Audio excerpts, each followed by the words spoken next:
नमस्कार मित्रांनो, न्यू मधुर मराठी या चॅनलमध्ये आपलं स्वागत आहे. घरोघरी मातीच्या चुली या मालिकेच्या आजच्या एपिसोडमध्ये आता शरू राहुलला सांगत असते की आत्ता माझ्या घरच्यांना माझी खूप दया येते, तर मग येऊ देत ना, हीच संधी आहे. आत्ताच मला जर का माझे पैसे मागता आले नाही तर मग पुन्हा कधीही मागता येणार नाहीत. तेव्हा आता राहुल पुन्हा तिला विचारतो की शरू, एक गोष्ट मला स्पष्टपणे सांग, तुझ्यासाठी मी महत्त्वाचा आहे की पैसा? तेव्हा शर्वरी उत्तर देते की दोन्ही. हे बघ राहुल, एकदा की पैसे मिळाले की मग आपण दोघे इथून निघून जाऊया, दोघे. आता राहुलला काय बोलावं सुचत नसतं आणि इतक्यात डोरबेल वाजते, त्यामुळे शरू खूप घाबरते. आता कोण आलं असेल हाच प्रश्न असतो. शरू मात्र बोलते की मला असं तुझ्यासोबत कोणीही पाहायला नको, आणि ती आता तिकडे बाजूला जाऊन लपणार असते. तर राहुल आता पुढे होतं, दरवाजा उघडतो आणि समोर त्याला रणदिवेंच्या या तीनही सुना दिसतात. तो जरासा गोंधळतच प्रश्न करतो की तुम्ही? तेव्हा जानकी सांगते की होय राहुल, आम्ही इथे तुझी माफी मागायला आलोय. तो लगेच विचारतो की कशासाठी? तेव्हा ऐश्वर्या असूनच सांगते की सांगतो, सगळं सांगतो, आधी आत तर येऊ दे. आता राहुल बाजूला होतो आणि या तिघीही आतमध्ये येतात. तेव्हा जानकी आणि अवंती तर राहुलशी बोलायला उभ्या राहतात, परंतु ऐश्वर्या घाईघाईने आजूबाजूला सगळं काही पाहत असते. राहुल तिच्याकडे पाहतो तेव्हा ती मात्र आता लटकेच हसून म्हणते की तू एकटाच राहतोस ना इथे, छान ठेवलंय हं घर. इकडे जानकी राहुलला सांगते की खरं तर आम्ही इथे तुझी माफी मागायला आलोय, सॉरी, आम्ही तुझ्याशी खूप चुकीचं वागलो. तेव्हा आता राहुल म्हणतो की आता त्यात काय एवढं, जे झालं ते झालं.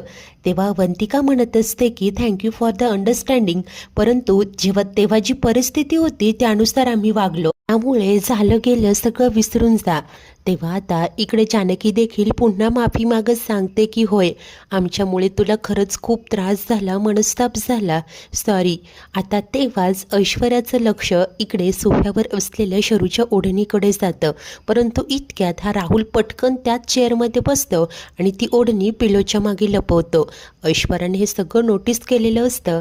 राहुल मात्र आता नाटकं करतच सांगतो की होय, त्रास तर झालाय, मनस्तापही झालाय, पण आता हे सगळं मनात ठेवण्यात तरी काय पॉईंट आहे ना.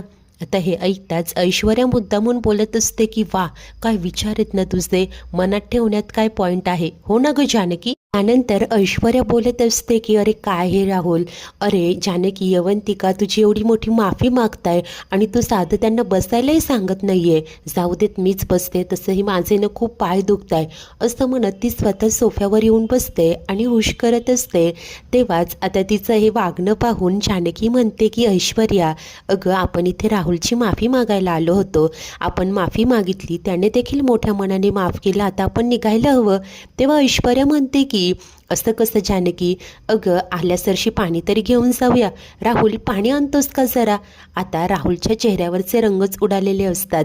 ऐश्वर्या मनाशी म्हणत असते की नक्कीच ती शर्वरी इथेच आहे, म्हणूनच तर याच्या चेहऱ्यावरचे रंग उडालेत. जर काही शोधायचं असेल तर काहीही करून याला आत पाठवावं लागेल, असं आता तिने मनाशी ठरवलेलं असतं.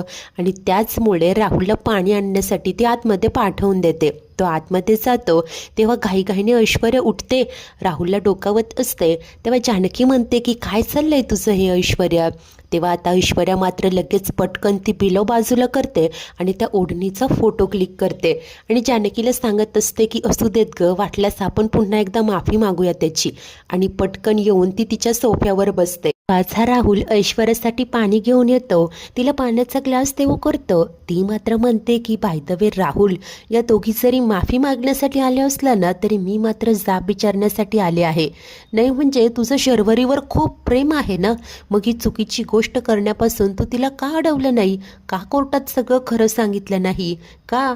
की हा सगळा तुमच्या दोघांचा काहीतरी प्लॅन होता म्हणून हे सगळं केलं का? तेव्हा अवंती मात्र ऐश्वर्याला गप्प करत म्हणत असते की ऐश्वर्या अगं, परंतु ऐश्वर्या काही मागे हटतच नाही. तेव्हाच हा राहुल ऐश्वर्याला सांगत असतो की कसं आहे ना, जेव्हा तुमचं एखाद्या व्यक्तीवर खरं प्रेम असतं तेव्हा तुम्ही तिला अडकवत नाही, आणि शरूने नाही म्हणजे शर्वरीने या सगळ्या गोष्टी मुद्दामहून केल्या नसणार, अननोईंगली तिच्याकडून घडल्या असणार, हे मला माहिती होतं. आणि तसंही माझं तिच्यावर खूप प्रेम होतं, म्हणूनच मी तिला या सगळ्यातनं वाचवलं, असं तो बोलत असतो. तेव्हाच ऐश्वर्या मात्र म्हणते की काय प्रेम होतं म्हणजे आत्ता नाही आहे का तुझं तिच्यावर प्रेम? नाटकं करतच हा राहुल सांगतो की आता हे सगळं बोलण्यात काय पॉईंट आहे म्हणा, कारण तसंही आम्ही कधी एकत्र येऊच शकत नाही. आणि लगेच रडायला लागतो आणि पुढे म्हणत असतो की त्या विक्रांतने शर्वरीला खूप त्रास दिलाय, एक्स्ट्रीम लेव्हलचं टॉर्चर केलंय तिला. म्हणजे जर का शर्वरीने सेल्फ डिफेन्सचा मुद्दा वापरून तिची सुटका झाली नसती तर हा खुनाचा आळ मी स्वतःवर घेतला असता. कारण बघा ना, शर्वरीने विक्रांतला स्वतःच्या डोळ्यांनी नानांना मारताना पाहिले.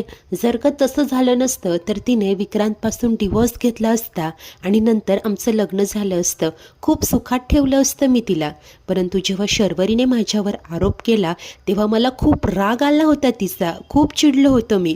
परंतु आता माझ्या मनात काही नाहीये, मी माफ केलंय तिला. विश्वास ठेवा माझ्यावर. जर का शर्वरीची सुटका झाली नसती ना तर हा खुनाचा आरोप मी स्वतःवर घेतला असता, स्वतःवर. आता हे सगळं ऐकून जानकी अवंतीचा विश्वास बसत असतो. परंतु ऐश्वर्या उपहासाने हसतच म्हणते की पण या सगळ्यातून तिची सुटका झाल्यावर आता तू हे सगळं बोलतोय ना. तेव्हा आता राहुल मात्र म्हणतो की खरं तेच बोलतोय मी, विश्वास ठेवा माझ्यावर. अहो आत्ताही ती मला भेटायला आली नाही, खूप घाबरली होती ती, कारण तुमच्या घराची बदनामी होऊ नये ना असंच वाटतं तिला. अहो ती स्वतःपेक्षा घरच्यांचाच खूप जास्त विचार करते, असं जेव्हा राहुल सांगतो तेव्हा जानकी मात्र म्हणते की नाही, बरोबर आहे तुझं राहुल. खरं तर मी सुद्धा आधी शर्वरी वंशांवर संशय घेत होते. मलाही असं वाटायचं की त्या फक्त स्वतःचाच विचार करतात, पण असं नाही आहे. आणि तुझ्याबद्दल देखील मला त्यांच्याचकडून कळलं की तू मुळशी सोडून जातोय. नाही, खूप गोष्टी बिनसल्यात, परंतु तू काळजी करू नकोस, थोडा वेळ जाऊ दे, सगळं ठीक होईल. सध्या तरी तू मुळशी सोडून जाऊ नकोस अशीच रिक्वेस्ट करेन मी तुला. नाटकं करत हा राहुल सांगत असतो की आता तुम्ही इतक्या आपुलकीने बोलताय म्हणून एक गोष्ट सांगतो. एक वेळ मी उपाशी राहील परंतु बदनामी सहन करणार नाही, मरण पत्करेन मी.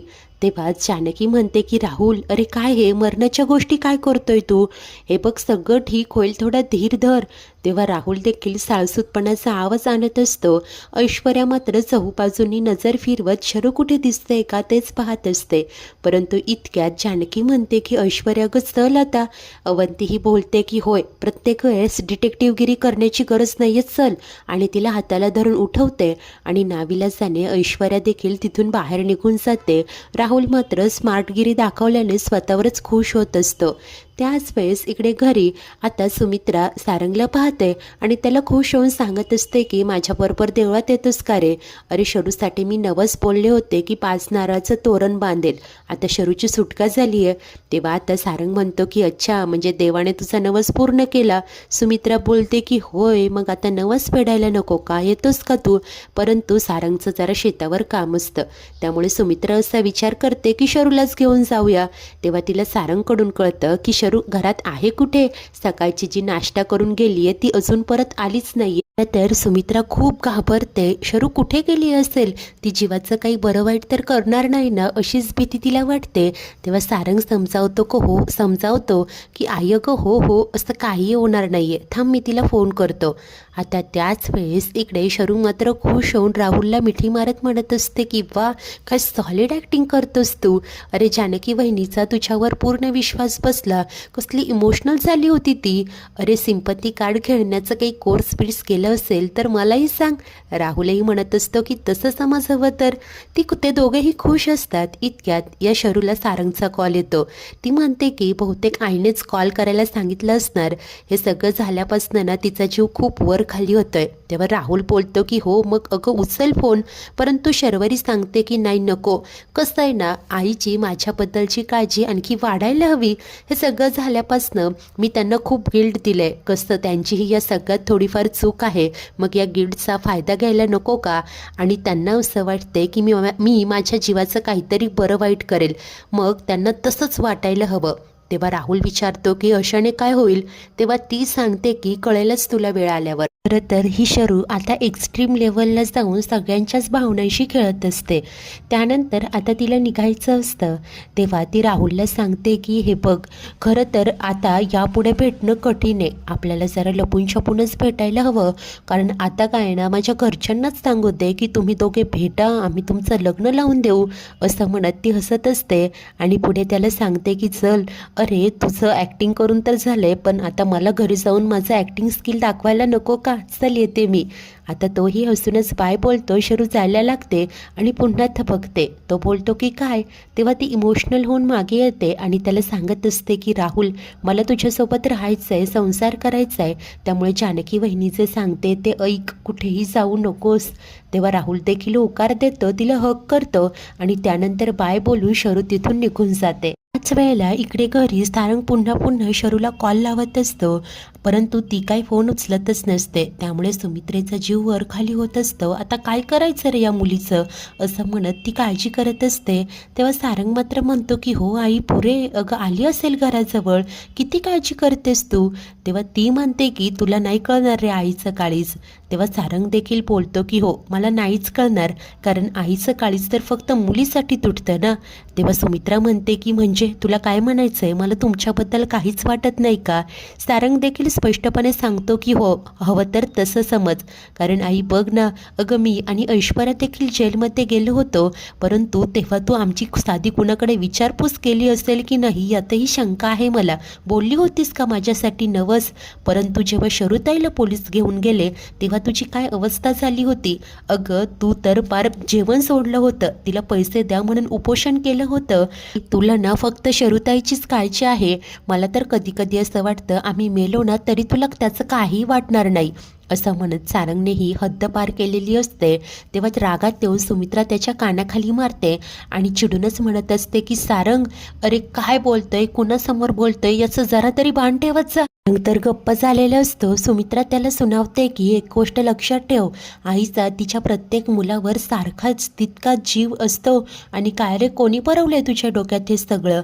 आता तेव्हाच मागणं या तिघीही आलेल्या असतात आणि सुमित्रा काही मागे पाहत नाही आणि बोलत असते की ऐश्वर्यानेच हे सगळं तुझ्या डोक्यात भरवलं असणार, तिनेच हे सगळं केलं असणार. तेव्हाच मागणं आलेली ऐश्वर्या विचारते की आता काय केलंय मी. तेव्हा आता सुमित्रा सांगते की माझं फक्त शर्वरीवरच प्रेम आहे, हे तूच भरवलंस ना त्याच्या डोक्यात.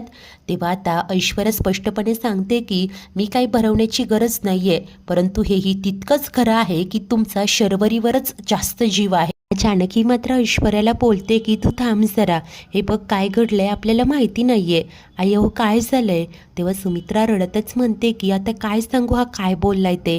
अगं एक आई आपल्या लेकरांवर प्रेम करताना दुसऱ्या भाव करते असं वाटायला लागलं याला. जानकी आता तूच मला सांग, अगं शर्वरीचा नवरा आत्ताच गेलाय, तिने नवरा गमावलाय, शिवाय नानांना स्वतःच्या डोळ्यांनी जीव सोडताना पाहिलं. इतके दिवस तर ती जेलमध्ये होती, तिची मनस्थिती काय असेल हा सगळा विचार करून मला तिची खूप काळजी वाटते. यात काही चुकतंय का गं माझं. शरू नाश्ता करून गेलीये, ती अजून परत आली नाही. मला तिला देवळात घेऊन जायचं होतं, तेव्हा मी याला बोलवायला सांगितलं तर याचं मात्र भलतंच सुरू झालं. असं रडतच सुमित्रा सर्व काही सांगते. तेव्हा आता जानकी समजावते की आई हे बघा शांत व्हा, नाही काही चुकत आहे तुमचं. परंतु सारंग भाऊजी, अहो तुम्ही देखील आईनं समजून घ्या ना, इतकं सगळं घडून गेलं म्हणून त्यांना शर्वरी वंशांची जरा जास्त काळजी वाटते. आणि आई तुम्ही देखील शर्वरी वंशांची फार काळजी नका करू, त्या आता काही लहान आहेत का. हे बघा तुम्ही त्यांचा अतिविचार करून स्वतःला त्रास करून घेताय. तेव्हा सारंग म्हणतो की हो, हेच समजावत होतो मी आईला. जानकी म्हणते की आपणच आईंची मनस्थिती समजून घ्यायला हवी ना. तेव्हा सारंग म्हणतो की हो सॉरी वहिनी. तर आता ही ऐश्वर्यामध्येच बोलते की पण या सगळ्यात जिचा विषय सुरू आहे ती आहे कुठे, कुठे आहे शर्वरी. आता मात्र कोणी काहीच बोलणार नाही. जानकी मी म्हटलं होतं ना ती घरात नाही आहे. तेव्हा वैतागत सुमित्रा बोलते की हो नाही आहे ती घरात, काय करायचं आहे तुला. हे बघ ऐश्वर्या, आता भांडणं लावूनच सोडून दे, हात जोडते मी तुझ्यासमोर, असं म्हणत ती त्रागा करत वैतागत असते. ऐश्वर्या काही एक बोलत नाही. मित्रांनो आजचा एपिसोड इथेच संपतो. तर पुढील भागात शरू घरी परत येते तेव्हा ऐश्वर्या ओढणी कुठे आहे तुझी असं म्हणत तिला जाब विचारते. शरू मात्र साळसूतपणाचा आव आणत असते. तर त्यानंतर ऑफिसमध्ये असताना एक व्यक्ती ऋषीला म्हणतो की तुमच्या बहिणीने जनाची नाही तर मनाची तरी लाज बाळगायला हवी होती. आता ऋषीचा राग अनावर होतो. रागानेच येऊन तो त्या व्यक्तीची कॉलर धरतो. तेव्हा तो म्हणतो की आमचं तोंड बंद करा. कराल, पण लोकांचं काय, त्या मुलाला लांब राहायला सांगा. आणि त्यानंतर सौमित्र आणि ऋषी थेट राहुलच्या घरात घुसतात, त्याला बेदम मारहाण करतात. सौमित्र रागानेच म्हणतो की पुन्हा जर का शरूच्या जवळ दिसलास ना तर यापेक्षा वाईट अवस्था करेल तुझी. आणि त्यांनी आता याचा चांगलाच समाचार घेतलेला असतो. तर त्यानंतर ही शर्वरी येते जानकीकडे आणि म्हणते की बहिणी, तुम्ही लोक असं का करता ग. जानकीला काही कळेनासं होतं. तेव्हा शर्वरी सांगते की ऋषिकेश दादा आणि सौमित्र दादा राहुलच्या घरी गेले होते आणि त्या दोघांनी त्याला खूप मारलंय. आता जानकीला देखील हे सगळं धक्कादायक वाटत असतं. मित्रांनो, अखेर आता हे शरू राहुल प्रकरण नक्की कुठपर्यंत येणार, या दोघांचं पितळ उघडं पडणार तरी कसं, आता ऐश्वर्यावर सगळ्यांना विश्वास बसेल तरी कसा, या सगळ्यातनं ऐश्वर्या कशी जिंकेल, सगळंच काही पाहणे खूप उत्सुकतेचे असेल. अशाच नवनवीन भागांच्या डेली अपडेट्ससाठी आपल्या न्यू मधुर मराठी या चॅनलला नक्की सबस्क्राईब करा. धन्यवाद.